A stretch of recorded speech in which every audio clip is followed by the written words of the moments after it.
Hello, everyone, and welcome to another episode of the Pelt Music Podcast. Shortly, we'll be chatting with Asylums about their new album, Signs of Life. But before then, the usual reminders from myself. If you would, please do follow us on social media.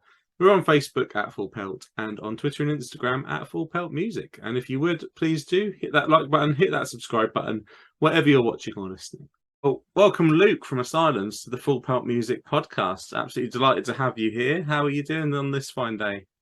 I think I'm okay. It was an early start today with my son, and at one point I was begging for him to put his shoes on. He's very, very young, so yeah, no, and then just into head first into music shenanigans all day. Some creative, some logistical. I'm definitely better at the first. Yeah, I sympathise with getting children. I've got two young children myself. Getting them to put their shoes on and get out the door for school in the morning is just a nightmare, isn't it?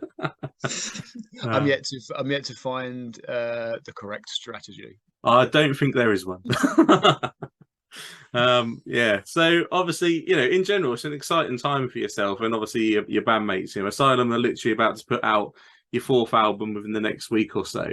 So, just talk to me about how, what emotions are going through your mind in the lead up to that release. Well, this is the fourth Asylums album, so I kind of had a few goes at it, and we obviously run our own label, Cool Thing Records as well.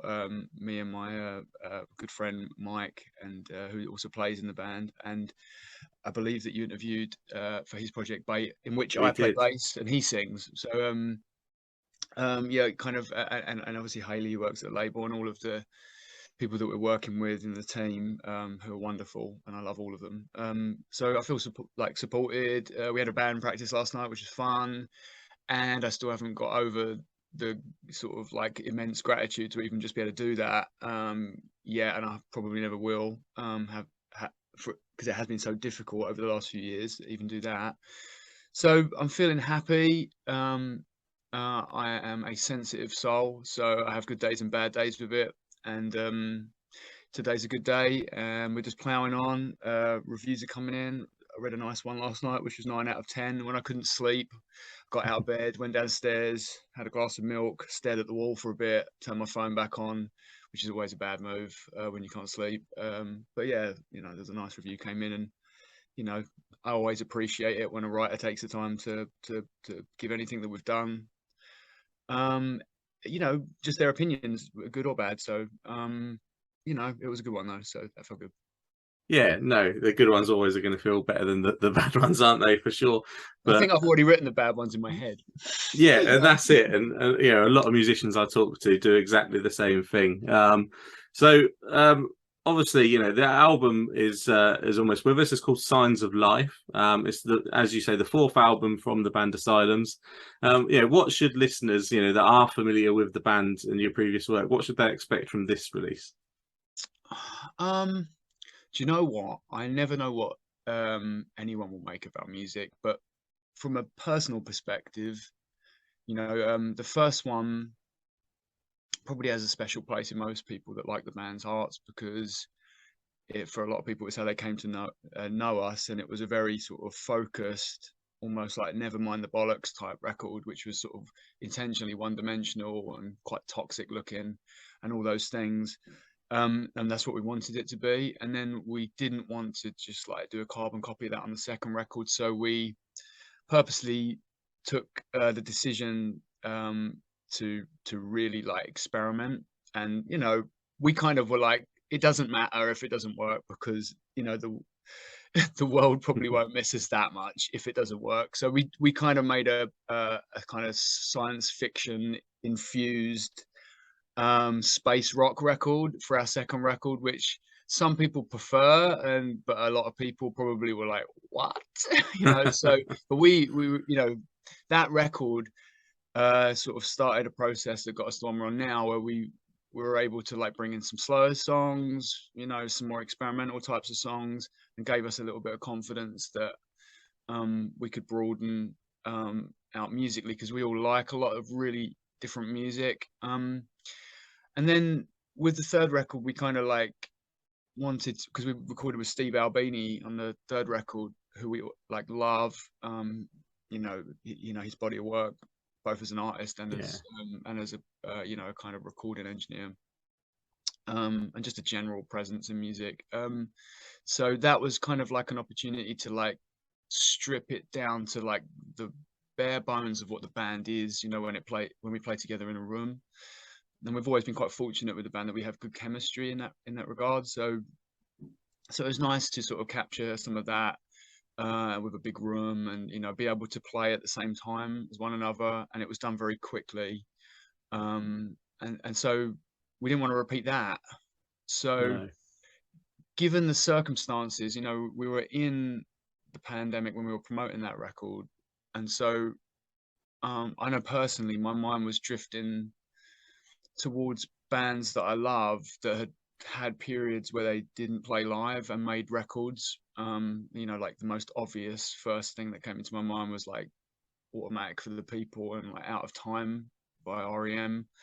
And I love REM. And when I was very young, I read their biography. I can't remember, I don't think it's necessarily even an official one or anything, but it kind of taught me about their IRS years and all these records that led up to that moment, and how great those IRS records are, songs wise and stuff. But then they took this opportunity to like step back from live and to sort of explore their multi-instrumental capabilities, because they can all play different things in that band, and it's the same in Asylums.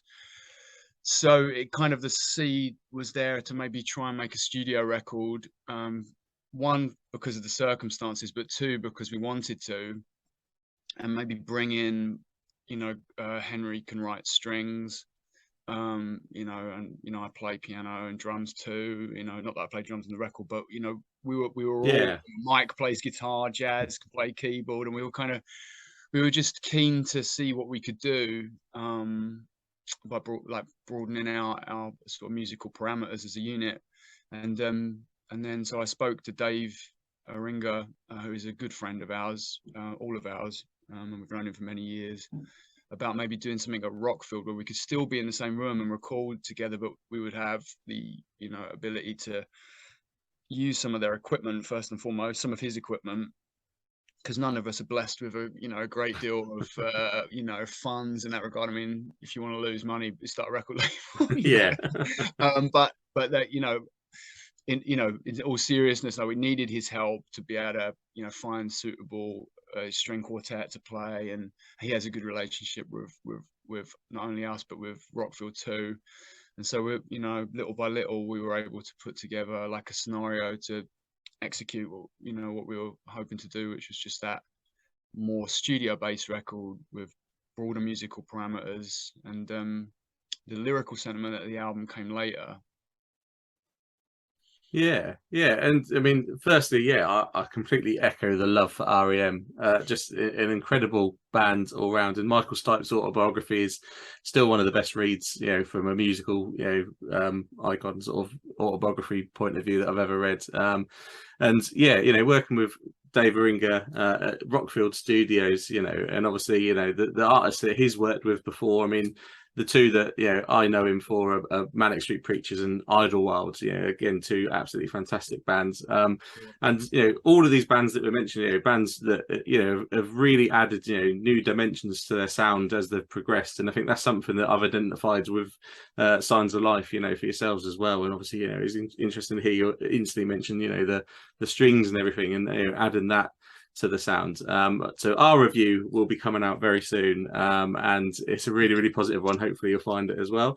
Everyone listening to this podcast, obviously definitely as the album comes out, you need to be checking it out. And a completely different experience, as you say, from recording with Steve Albini in Chicago to obviously Rockfield Studios. Both legendary producers and studios to work in, but an interesting tidbit I've seen mentioned is you recorded in the same room as a lot of legendary artists have recorded, but the one that's been picked is obviously Queen recorded Bohemian Rhapsody in the room you recorded in. So did that add some kind of weight and pressure to your output from there? Well, I think, we're record nerds.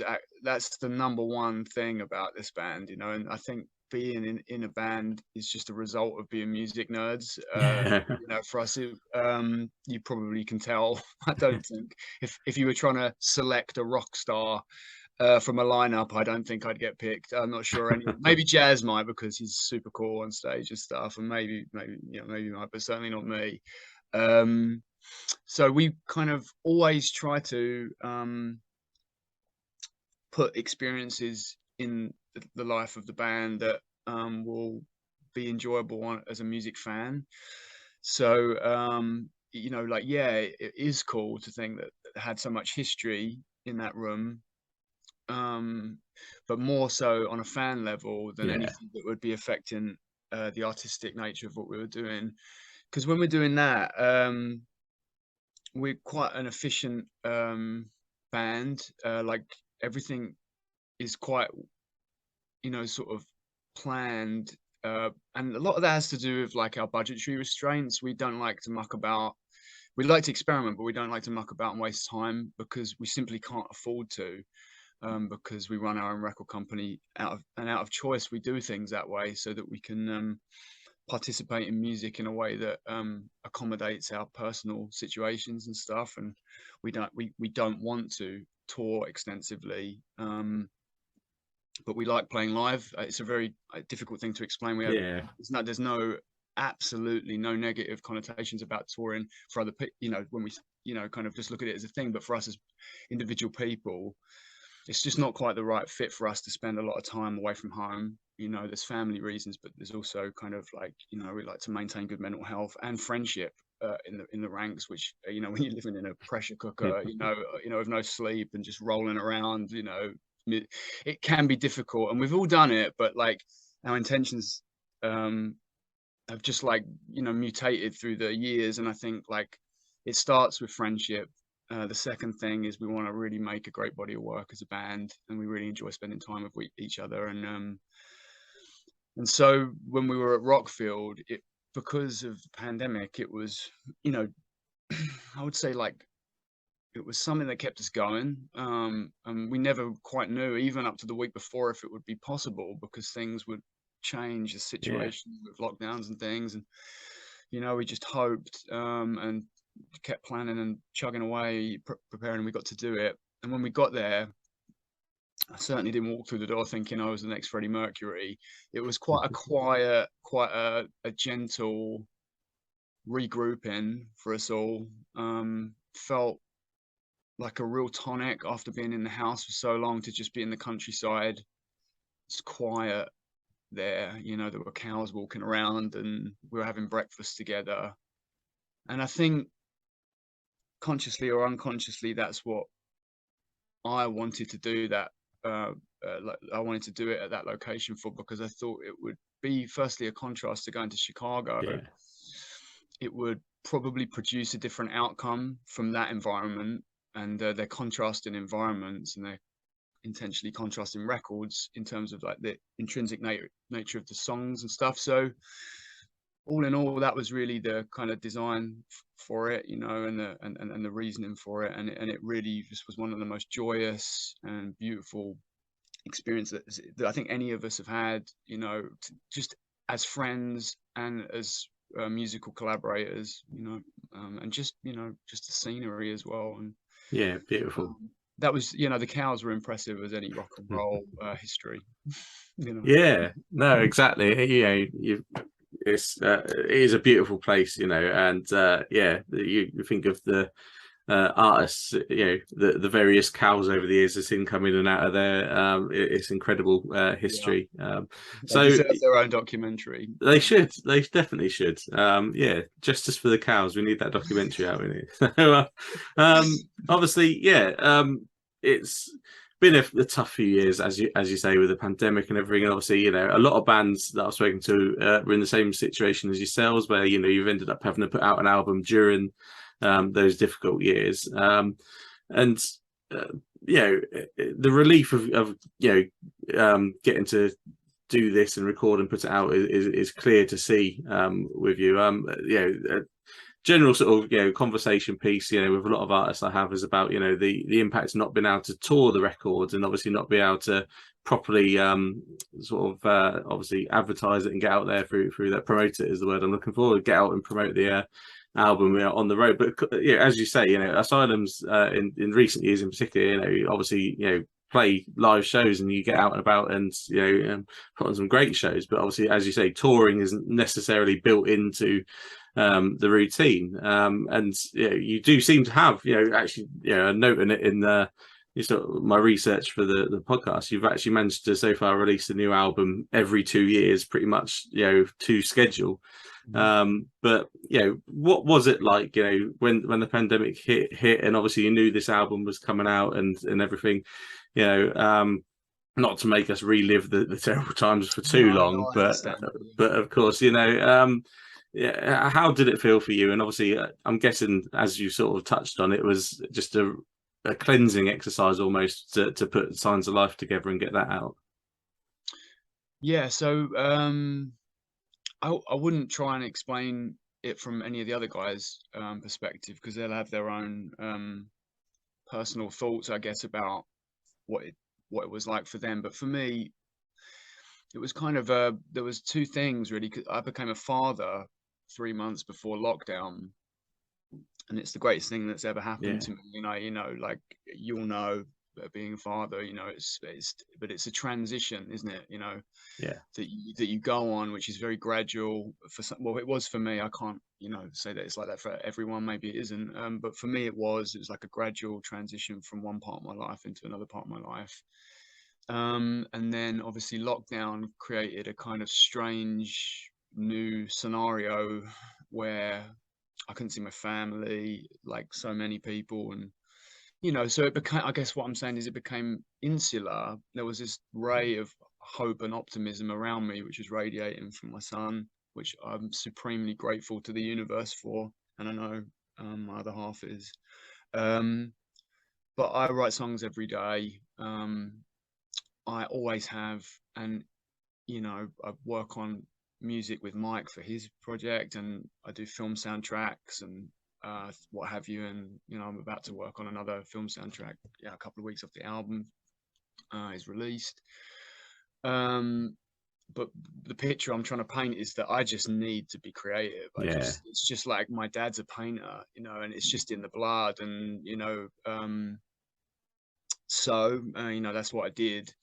And then so what I was left with was more material than I'd ever written in a given sort of creative cycle, which I'm familiar with the cycle. I'm almost at the end of like the Signs of Life kind of part of my life, and something is already sort of ascending into and then there'll be another Asylums album.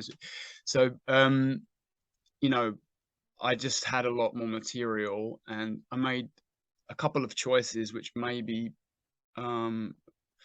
might help understand, but I wrote the songs in a slightly different way. For the last two records, I've written like on piano and used different genres almost to write in. Like a song about was like Platitudes from Genetic Cabaret. If you ever heard the original demo that I personally made of that, it sounds like a John Carpenter soundtrack, or something. It's like really, it's got an 808 on it and these really weird, it's still the same song, but then what will happen is like, Jazz will come over and we'll prise it open.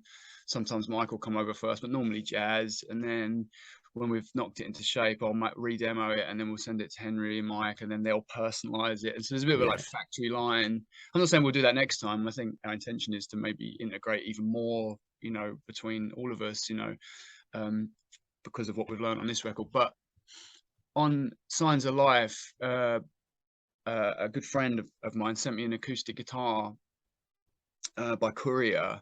It's a very kind gesture. I think it was like a kind of, don't, keep going, man, kind of a nice, kind, nurturing sort of act. And I wasn't kind of ready to start writing. I think I was even promoting Genetic Cabaret still, trying to work out what that would look like or even be. But nevertheless, kind of it was staring at me, and I got started, and I just went through this process of like writing a song a day, more or less. And I would get the basic gist of the song down in this really pure form, without stylization or anything like that, and kind of have the broad strokes of lyrics, but I'd leave it unfinished on purpose. And so I think I got to a point where I had a lot more than I needed, and then the restrictions were kind of eased, and Jazz was able to come over, and we literally were like two sort of we just kind of didn't, we were just like, hey man, like, and then we just go straight into it, just play the song like 10 times, and then like record some of them and on a phone, and then like next one, and then we just go, and he's really good at like, selecting, tunes to work on. He's just really good. He's got like really good taste. Everyone in the band does, but like he particularly is like, he's an avid record collector. He's like, you should try, let's look at that one. So he did that, and we would make these demos, and then the restrictions came in again, and we couldn't meet up. And so I made these demos, which had drums, bass, guitars, hum the melody, and that would be more traditionally what I would do. And then I would send them to him, and then he'd spend a day just like, I don't know what he was doing over there, but he was walking around the house, pacing around, listening to them, coming up with it all. And then he'd send me back it with a guitar on, and then we just went back and forth like that till we had about maybe 16, 17 that we were really into. And then I wrote some more words, put a guide vocal down, and then sent over to the boys, a kind of bit of a plan for what we were hoping to do with the record. And then Henry started writing strings, and Mike started developing bass lines, and we would share some arrangement tweaks. And then it was about 5 rehearsals, and then we were at Rockfield. Wow. So it was a logistical challenge, and of course, I'm sure there's not a band out there that who's made music during this time which wouldn't have experienced something of that nature. But it's if you take sort of like the outside world out of it, I think really it was a unique way for us to work anyway. And I think maybe the songs are strong, they felt strong when they were just on an acoustic. So and I think everybody was able to pour what they had into them, including even right through to when we got to Dave, and he had, he was part of it. I sent them to him, and I think I did like a fucking PowerPoint presentation at one point, about the visual side of things and what have you. So well, there you go. That was kind of was the incubation and general scenario. No, really insightful, really interesting to hear, and everyone loves a PowerPoint. I'm not a PowerPoint guy, but well, we've all been living in a laptop for quite some time. It's exactly this one to communicate an idea. I'm a bit more of a kind of like just spew it out kind of guy. Oh yeah, no, yeah, the pitfalls of the modern age. Yeah, PowerPoint. I didn't have one of those pointy things though, or anything like that. Oh, I love a clicker. Yeah, you got to have a clicker, definitely. Right, so we're gonna get one. Yeah, with a laser on it as well. So obviously, the album is fantastic. As I say, our review is going to be coming out very shortly. And every single track is really, really strong, as you say. Which I wouldn't say surprised me, because I wasn't surprised by the quality of it. But quite often these days, artists will put out an album where you got 3, 4, maybe 5 sort of strong singles, and then the rest is almost your filler. But no, a really, really strong album. But one single that you've put out that has already garnered a lot of praise is Instant Coffee, and obviously it's a really enjoyable song, which obviously listeners can check out on all the usual streaming sites already ahead of the album coming out. So I just wanted to talk to you a little bit about the single, Instant Coffee. What is that song about, and how did that song in particular come together for you? Well, I find it sometimes hard to say what a song is about, but my best attempt really with that one is just like about a feeling that I sometimes experience, and was maybe more pronounced at the time I wrote the song. I tend to sort of go through depressive cycles and then come out the other side and have a good patch, and then I go back, and I've been like that my whole life, and I don't, it's not, I wouldn't want to come across like to romanticize that in any way, shape or form. But I don't know whether it just comes with the territory of the kind of person that I am or not.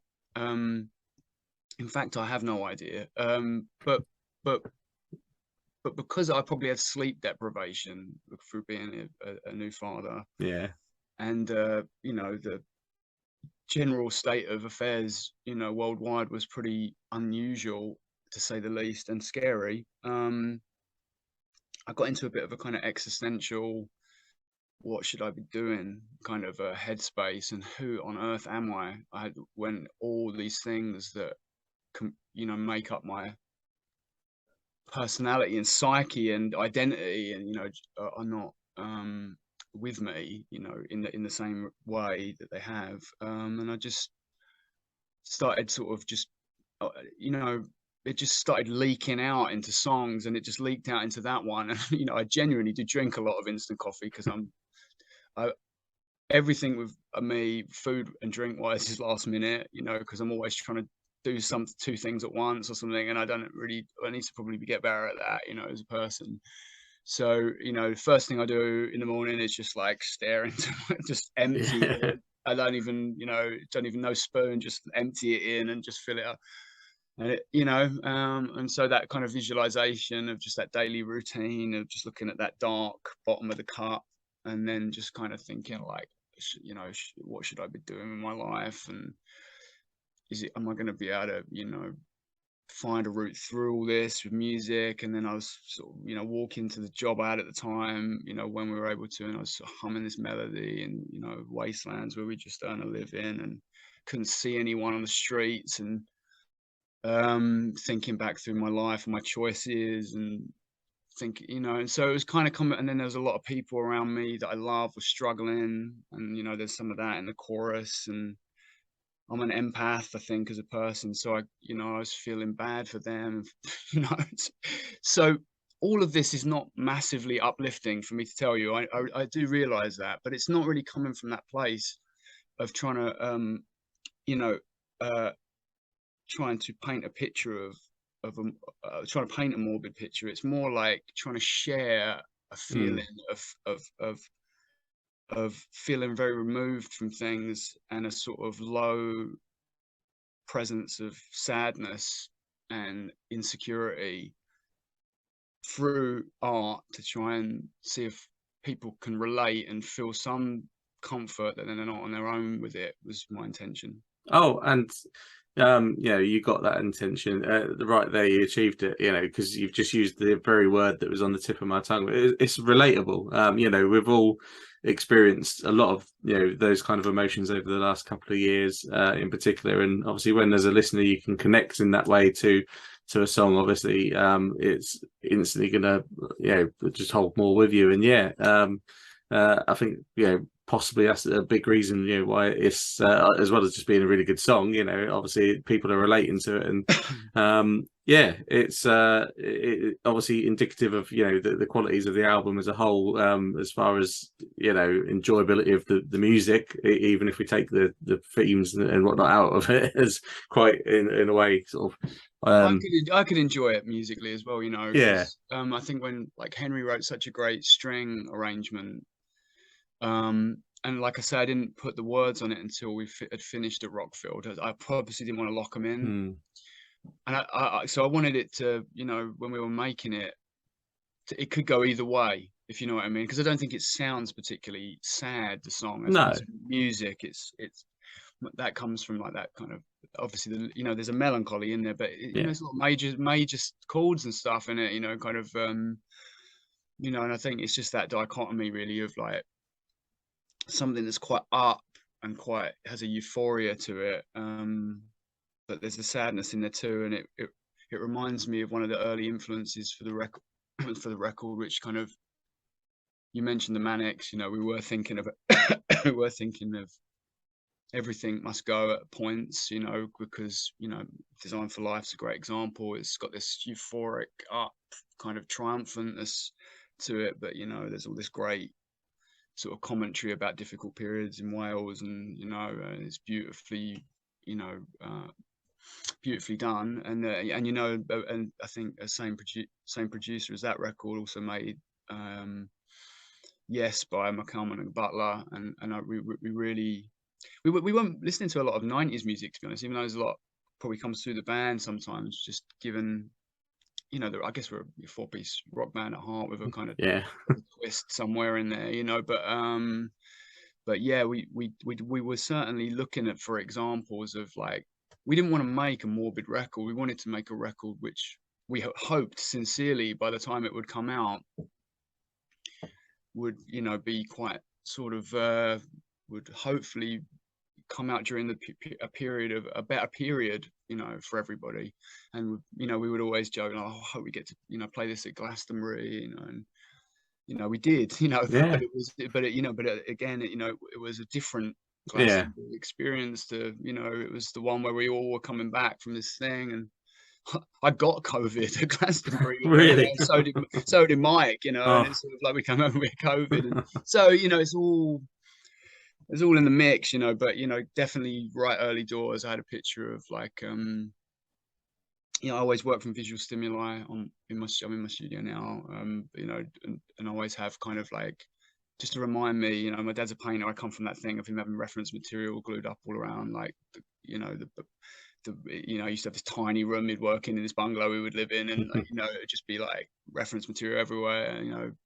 And so I definitely have, you know, I learned that skill from him, and I still use it. And so, you know, the McCalman and Butler thing was up, you know, there was like pictures of like Stipe and pictures of kind of countryside, you know, AI machinery, you know. Yeah, there was kind of like National Geographic front covers, there was kind of you know, Daniel Johnston stuff, you know, mixtures of really human things, really organic, you know, even just like, you know, just pictures of nature and stuff, but then like having like, you know, like that AI hand, you know, on the cover. It's like, just, I don't know, I guess, you know, that was kind of, I was trying to evoke some of that, and Yeah. in the words eventually, and try and find a way to let it seep into the music too. I don't know if we were successful, but you know. I'd like to think so, definitely, definitely. And yeah, speaking of the visual side of things as well, it should just briefly be noted that, you know, there's a really good video for the track that listeners can check out on YouTube. And you must be really proud of how it turned out. And you worked with Andrew Delaney and JJ Iringer on the video. So yeah, I say you must be proud of how it turned out. Yeah, we've done 4 videos so far. And the way that we kind of do things is like, you know, I'd sketch things out normally, and then we'll work with a collaborator, Andy, JJ, my dad, who does the front cover, did the front cover and has done all our front covers, and you know, and we kind of collaborate on that together in way, you know, I can't do what he does, you know, he's amazing, but you know, I can certainly present a kind of like primitive Yeah. sketch of it. And so it's like that with Andy as well, who's a good friend of mine, and JJ has become a great friend of mine through this period. We've worked together on a lot of stuff.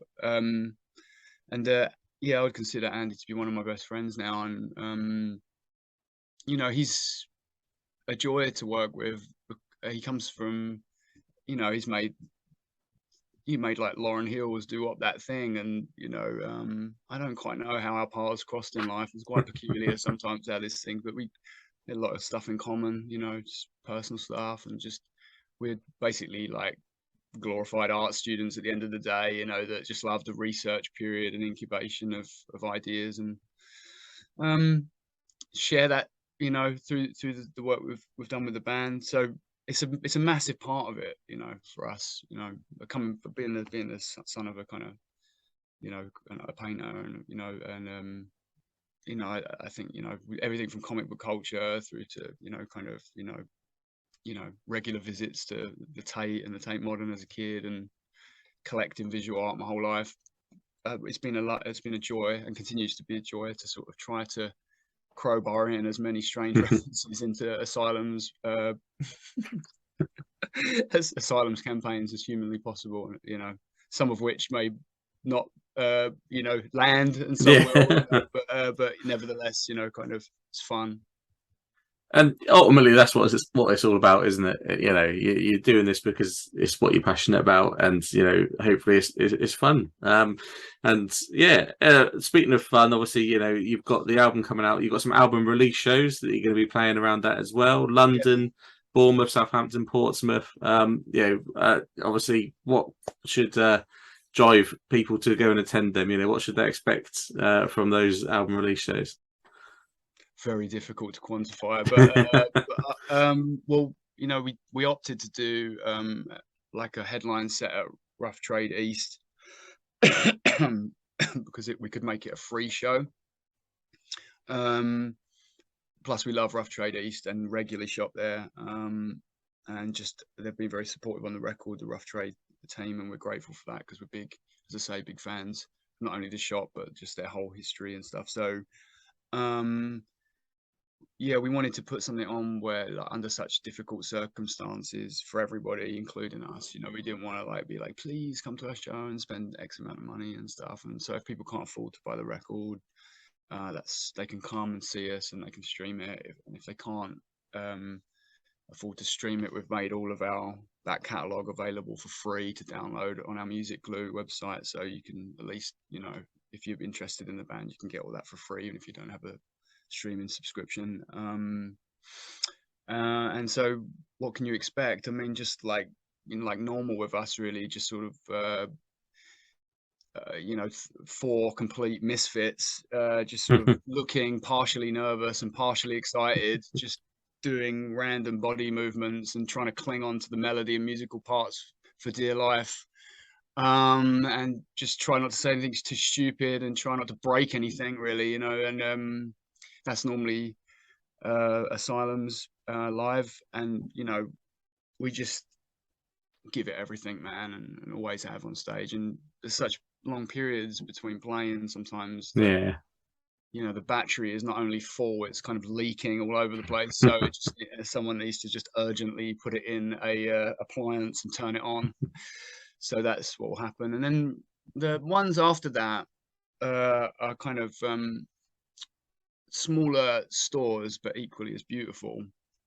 And so we're going to do a week of kind of acoustic versions. I mean, Jazz always do some of those. You may or may not be aware, but we have probably ever since the second album. Yeah, it's kind of like duo thing, and we do a bit of kind of it's different renditions of the tunes, and explore a little bit of maybe kind of spoken word elements of it, and just sort of show things in a different light and talk a little bit, and just I think it won't be a slick show. It'll be a kind of pretty raw. It just kind of expose the kind of nuts and bolts of what we do in a different way, which is always nice. And then sort of do a little bit of we've got some radio sessions, some quite big things to do there that are coming up, and then we'll kind of take a view on touring around that point, and firstly see if people have enjoyed the record or are enjoying the record, because we never take it for granted that they will, and if there's demand there, we'll go and play it for people, and do some festivals next summer and stuff. But I've got to admit, the kind of, as I mentioned before, then something else is sort of manifesting. And Mike and I were in the car coming back from rehearsal yesterday, and even then we were kind of like, I could imagine sort of doing something like this, and so who knows, man? Maybe there'll be another record before too long. Yeah, I don't think anyone would be disappointed if there was. Certainly with the quality of Signs of Life, and the run that you guys are on, both with Asylums and your side projects. I mean, you mentioned obviously Bait earlier, who we featured over on our Discover New Music playlist not too long ago now. And obviously, listeners, if you enjoy Asylums, you should check out the likes of Bait and everything that's coming out through Cool Thing Records as well. So. Just on the Cool Things Records, and obviously having just mentioned, Discover New Music podcast that we also put out, the question that jumps to my mind would be, what have you got coming up with Cool Thing Records, that we should be keeping our finger on and obviously getting excited about in the near future? There's a very cool band called Suspects, who are coming back after quite a break, that have an amazing song called Wasted Precious Time, which is out in the next week and a half, but will be on the airwaves this weekend. That's a great track, and when you hear a tune by a band that have had a little they've been away for a bit, and it's just like they're just like it's molten. Do you know what I mean? It's just like, yeah. I was like, yeah, man, like this is great. When I heard it, and so there's that, and then from there we go to there's a new single by the wonderful Blab, which is a wonderful act which we've worked with for a while now. First track from a series of releases that she's planning, and then we'll have some more from Becky Margaret. There's an EP. There's 2 more EPs to come in 23. There's an album by A Cause in Distress, which is just excellent. You know, like young band that are just sort of have really just found their sound, I suppose, and are working out how to get it across live. And so they're doing that now, and we're setting things up for next year for them. And you know, who knows? Maybe there'll be more music from Bait, maybe some more from Asylums. But you know, our hearts and heads are definitely kind of with those acts that I just mentioned, and the Horseheads. I shouldn't omit as well. That they have a wonderful track coming out in the new year that we can't wait to put out too. So Yeah, it's gonna be busy, you know. Yeah, certainly, and I look forward to hearing them all. And you know, you deserve an enormous amount of credit. You know, you and the team with Cool Thing Records, because you know, with Discover New Music, we're huge advocates for young bands, new bands. It's a really difficult climate out there for musicians trying to break into the world. And as you said, you don't start a record industry, record company to make money, really, do you? So yeah, you deserve enormous plaudits, you know, for the work that you do with Cool Thing Records. I appreciate it, and I have to shout out the bands as well, and the artists that I mentioned for their resilience and sticking with us as well, because there's a lot we can't do, you know. And you know, I just at the end of the day, what it comes down to is positive reinforcement. I think of like, if you have self-doubt issues, which I most certainly have had my whole life, it is never a bad thing for someone to back you up, and that's really what we're trying to do, and just collaborate. Most of those artists could easily release their own records, and you know, but through doing it together, there's a sense of community. I hope, you know, that, you know, kind of creates a place where we can share ideas and find the best possible outcome for the situation we find ourselves, you know. Yeah, no, certainly. And you know, like we say, it is great. And this the people, you know, especially at the grassroots, that you know make this industry what it is. And in the not too distant future, we have Independent Venue Week coming up. So everyone that I'm interviewing between now and then, I'm just getting their thoughts. And you know, what is your favourite, you know, independent venue? You know, what venue would you like to give a shout out to? Well, there's a few, and I wouldn't want to admit anyone from my hometown because I know everyone that works in them, and they all graft. So I love Chinnery's, Yeah. Southend Seafront. Haley from Cool Thing works at a wonderful venue called 21 on the Seafront, which is also great. Very much miss the Railway Hotel, the old team that were there. They were wonderful people, and I believe there's a new team there. I haven't left the house too much recently, so I need to quite, you know, get res. But there are, you know, we love, you know, there's venues in Brighton that we love. There's venues in Manchester that we love. I think, you know, all I would really say is just, if you've kept a venue open during the last few years, and you would have had to go through some tough times, I know that, and I don't have nothing but love, admiration, and, you know, just gratefulness to the fucking universe that those kind souls that have kept going, you know, and for their communities have just managed to do it, because, you know, these are incredibly difficult times. Nobody needs me to say that. And you know, sometimes I feel like it's a miracle, you know, if anything remains intact, you know. So yeah, I just love the idea of celebrating all those independent venues out there, and getting into, you know, the mass consciousness, you know, just kind of just how important they are. You know, when I was a young kid, I was selected to play in the City Festival, which was like an A&R festival up in Manchester, and I was studying media at the time, I think, and had no idea what I was doing, and that kind of changed my life and made me feel, oh, maybe I've got something to offer musically. I subsequently come back and formed a band and studied music, and then kind of found myself as in part of a scene. And I suppose what I'm trying to say is, like, you know, if that hadn't have happened, and if the scene hadn't been there when I got back after having that revelation, I don't know what I'd be doing, man. You know, so you know, it never dulls, that kind of memory. And yeah, you know, I'm a prime candidate for being a lost soul, but I'm not, because of those things, you know. Yeah, no, they're very special places, are independent venues, and you know they play an enormous role in the ecosystem of the industry. You know, you don't just jump straight into headlining Wembley Stadium. You know, the likes of Ed Sheeran and Thank Adele. goodness. Yeah, exactly. I'd probably explode just through nerves. Yeah, true, very true. But you know, all the global superstars out there have had to, you know, most of them anyway, have certainly had to earn some stripes playing these venues, and yeah, for their communities, you know, they're vital. No, really interested to get that chat in with everyone going forward, and Chinnery's in particular, a venue that I've frequented sometime in the past, and a great little venue. So yeah. Thank you so much, Luke, for giving you time for joining us on the podcast. Listeners, obviously make sure you are checking out Signs of Life. You know, you can stream it when it's out in all the usual places, and you can go to Cool Things Records, obviously, and buy physical copies of it as well, which obviously I know the band would greatly appreciate if listeners could do that, even in these difficult times.